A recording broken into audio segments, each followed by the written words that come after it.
কর্মকাণ্ডের নাম করে যেখানে পাচ্ছে ঢুকছে, যাকে ইচ্ছা ঢুকছে। কারো যোগাযোগ না থাকলেও ডেলিভারেড ল্যাঙ্গুয়েজ লিখছে লার্জার কনস্পিরেসি। 2019-এর ভিডিও দেখাচ্ছি আপনাদের। সেই সারদা চিট ফান্ডের পর রাজীব কুমারের বাড়িতে যখন পৌঁছে গিয়েছিল সিবিআই আধিকারিকরা, তারপরই ধর্মতলাতে রাজীব কুমারের জন্য আন্দোলনে নেমেছিলেন মুখ্যমন্ত্রী মমতা বন্দ্যোপাধ্যায়। সেই দৃশ্য, কেন এই দৃশ্য আজকে আপনাদের দেখাচ্ছি, বলবো সবটা। তার আগে আপনাদের আরেকটা কথা বলি। আমাদের বাংলায় রকের আড্ডায় আমরা একটা ফ্রেজ ইউজ করি না, ব্যবহার করি না, প্ল্যানে গ্যামাক্সিন। আজকে ঠিক সেই কাণ্ডটাই হলো। রাজ্যে লোকসভা ভোটের দামামা বেজে গেছে, গোটা ভারত জুড়েই বেজে গেছে। আপনারা জানেন 42টা লোকসভা আসনের নির্বাচন আমাদের রাজ্যে।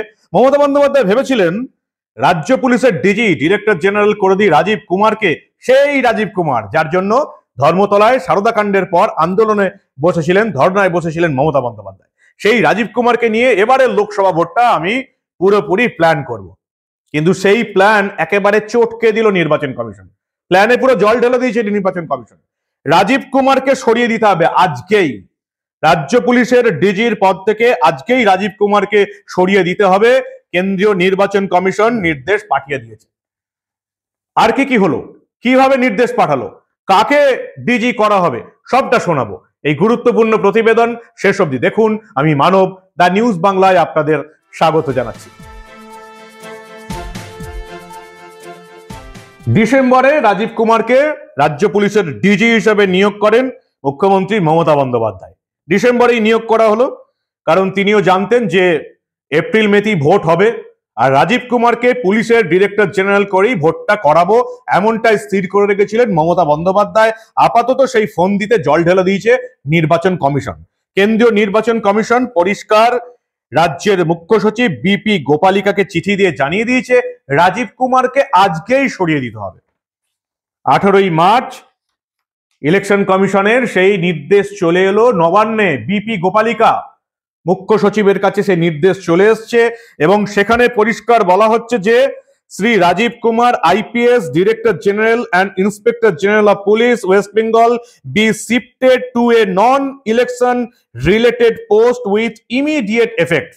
অর্থাৎ আজকের পর থেকে, এখনকার পর থেকেই রাজীব কুমারকে সরিয়ে দিতে হবে এবং সরিয়ে তাকে পোস্টিং করতে হবে এমন একটা জায়গায় যেখানে তার সঙ্গে নির্বাচন শব্দটার কোনো সম্পর্ক থাকবে না।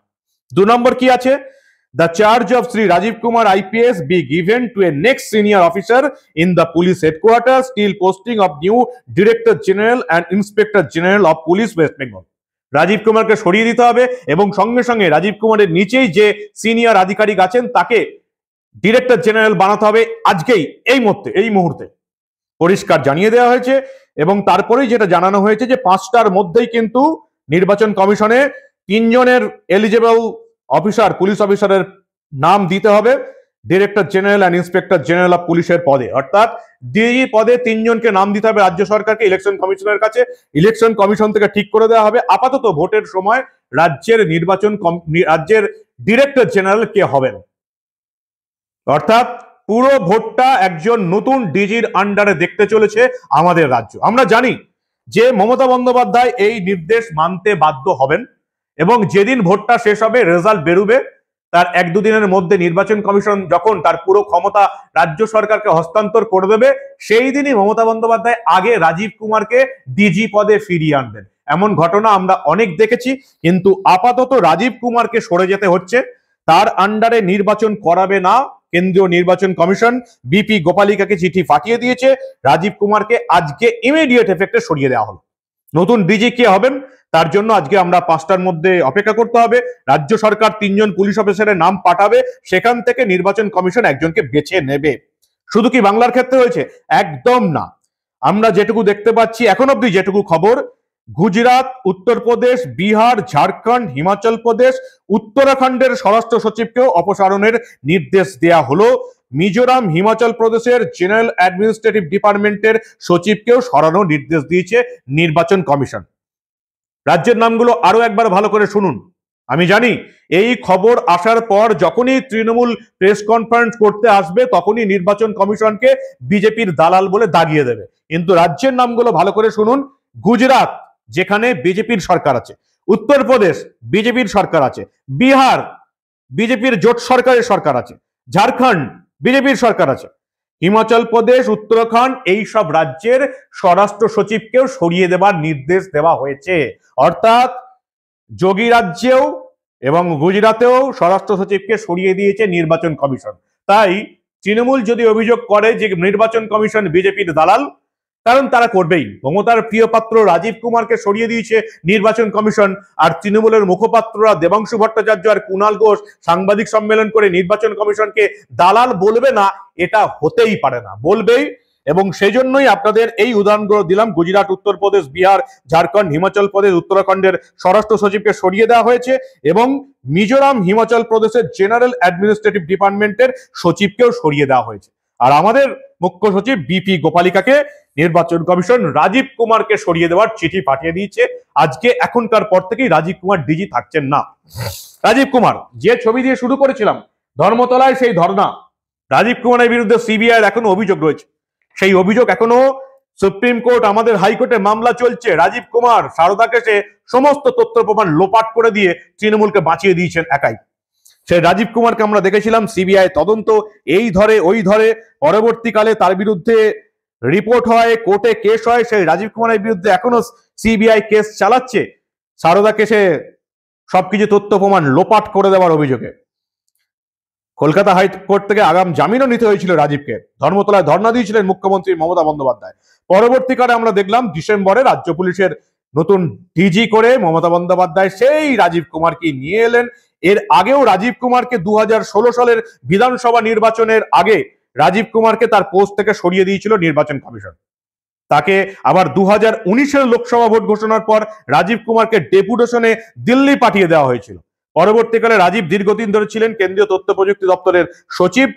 তারপরে তাকে রাজ্য পুলিশের ডিজি হিসেবে নিয়োগ করা হয়।